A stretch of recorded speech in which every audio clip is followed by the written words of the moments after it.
2023 సంవత్సరంలోనే జూన్ నెలలో విడుదలైన స్పై సినిమాను చూసారా? నిఖిల్ హీరోగా వచ్చిన ఆ సినిమా అట్టర్ ఫ్లాప్ అయింది. అందుకు ప్రధాన కారణం ఏంటయ్యా అని పోస్ట్ మార్టం చేస్తే సినీ ప్రేక్షకులకే కాదు, ఆ సినిమాను తీసిన వారికి కూడా ఓ విషయం మాత్రం అర్థమైంది. సినిమా టైటిల్లో నేతాజీ గారి ఫోటోను వాడేశారు. అంతేకాదు సినిమా ట్రైలర్లలోనూ టీజర్లలోనూ కూడా నేతాజీ గారి గురించే ఎలివేషన్లు ఇచ్చారు. ఆయన మరణం వెనుక మిస్టరీ ఏమిటి? 1945లోనే ఆయన విమాన ప్రమాదంలో మరణించలేదా? ఆయన బతికే ఉన్నప్పటికీ ఎందుకు సీక్రెట్గా జీవించారు? ఆయన బతికి ఉన్నారన్న నిజాన్ని ఎందుకు దాచారు అంటూ ఎలివేషన్ సీన్లు ఇచ్చారు. మరి సినిమాలో దానికి సంబంధించిన సీన్లు ఏమైనా ఉన్నాయా అంటే దానికి సమాధానం నిల్. నేతాజీ గారి మరణానికి సంబంధించి ఇండియాస్ బిగ్గెస్ట్ మిస్టరీ అంటూ పదే పదే ప్రెస్ మీట్లలోనూ ప్రమోషనల్ ఇంటర్వ్యూల్లోనూ చెప్పుకున్నారు. కానీ దానికి సంబంధించిన సీన్లు కూడా నిల్లు. ఓ నిస్సారమైన సినిమాను ఇన్వెస్టిగేటివ్ థ్రిల్లర్ సినిమా మాదిరిగా ఇస్తూ పోయారు. చివరకు బొక్క బోర్లా పడ్డారు.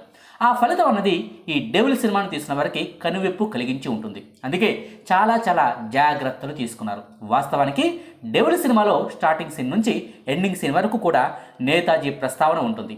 క్లైమాక్స్ సీన్లో కూడా నేతాజీని చూపిస్తారు.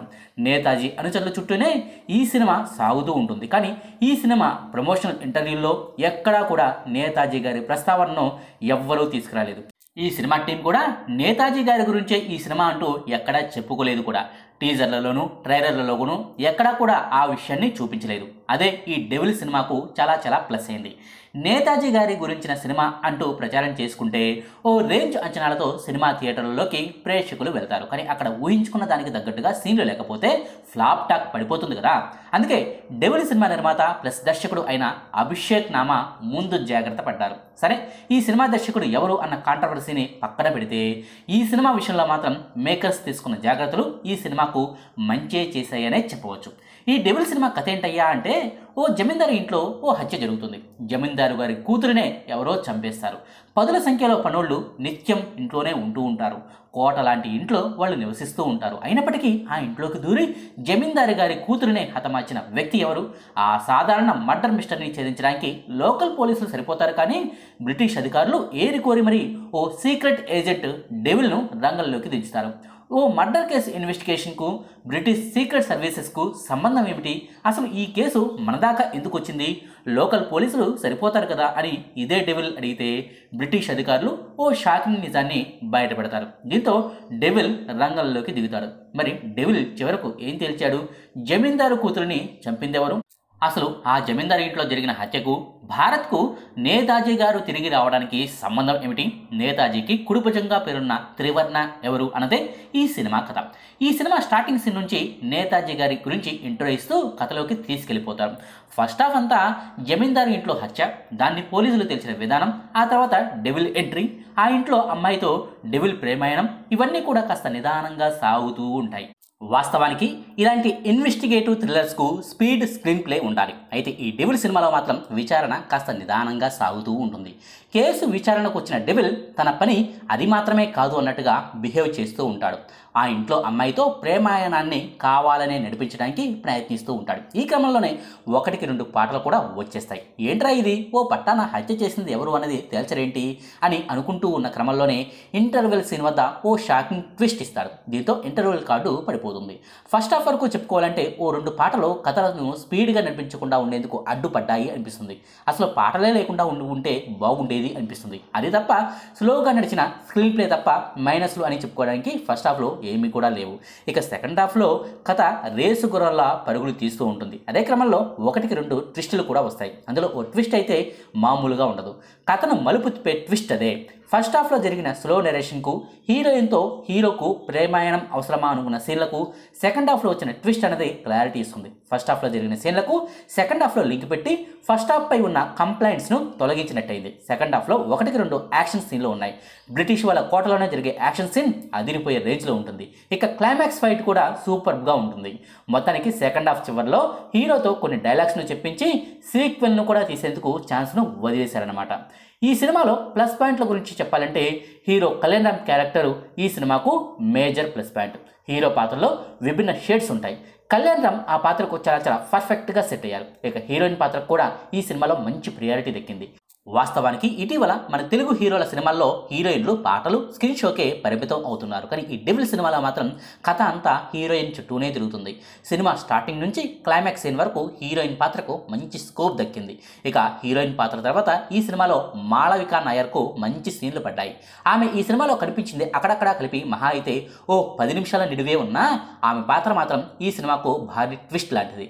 ఇక హీరో పక్కన కామెడియన్గా సత్యను వాడుకున్నారు, కానీ పెద్దగా కామెడీ అయితే చేయించలేదు. స్పై సినిమాలో హీరో నిఖిల్ పక్కన కమెడియన్గా అభినవ్ గోమటాన్ని పెట్టి కామెడీ కోసం అంటూ కొన్ని సీన్లను క్రియేట్ చేసి చిరాకు పుట్టించారు.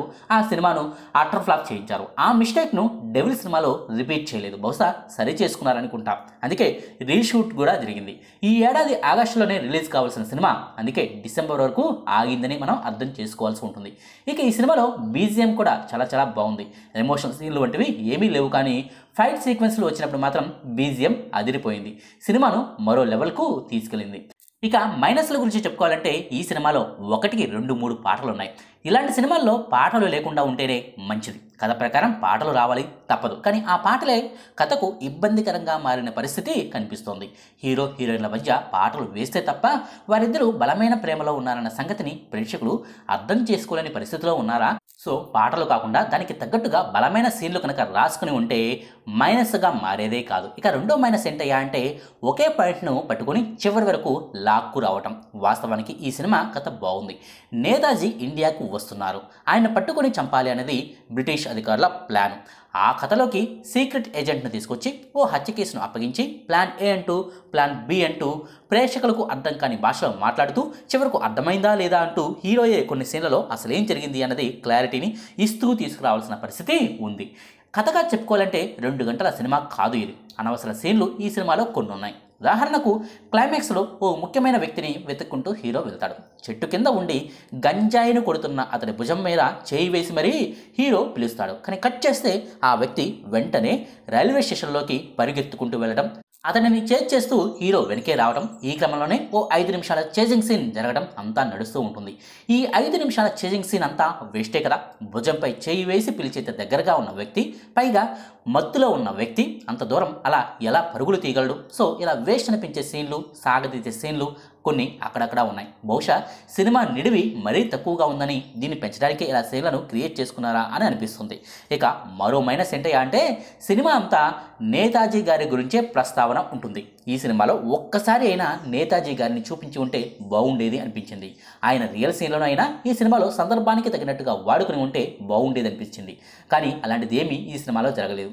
జస్ట్ క్లైమాక్స్లో హీరోపై చేయి వేసి నేతాజీ నడుస్తూ ఉన్నట్టుగా వెనుక నుంచి నీడను చూపిస్తారు అంతే. అది ఏమంతగా ఇంపాక్ట్ అనిపించలేదు. ఇలా ప్లస్లు మైనస్లు అన్నీ కలిపి చూసినా ఈ డెవిల్ సినిమా అయితే స్పై సినిమా మాదిరిగా అయితే లేదు. స్పై సినిమాలో జరిగిన మిస్టేక్స్ను బాగానే కవర్ చేసుకొని అది ఎందుకు ఫ్లాప్ అయిందన్నది తెలుసుకొని గ్రహించి దానిలో జరిగిన మిస్టేక్స్ను దీంట్లో లేకుండా చూసుకొని పక్కాగా రీషూట్లు చేసుకొని మరీ చేశారు. కాబట్టి ఈ డెవిల్ సినిమా అయితే చూడటానికి బాగానే ఉంది. సో ఓవరాల్గా చెప్పాలంటే డెవిల్ సినిమా అయితే బాగుంది. మొత్తానికి బింబిసారా సినిమా తర్వాత కళ్యాణ్ రామ్ మరో హిట్ను కొట్టాడనే చెప్పుకోవచ్చు. బింబిసారా పూర్తిగా ఫిక్షనల్ సినిమా, ఈ devil cinema periodical cinema. Kalyan Ram కనుక ఇలాగే తనకు సూట్ అయ్యే కథలను ఎంచుకొని సినిమాలను తీస్తూ పోతే కనుక వరుసగా మరిన్ని హిట్లు కొట్టడం గ్యారంటీ అనమాట. ఇదండి డెవిల్ సినిమా రివ్యూ. మీకు ఈ వీడియో నచ్చితే లైక్ చేయండి, షేర్ చేయండి. మరిన్ని ఆసక్తికరమైన వీడియోల కోసం మా కొత్త ముచ్చట ఛానల్ను సబ్స్క్రైబ్ చేయడం మాత్రం మర్చిపోకండి. Thank you.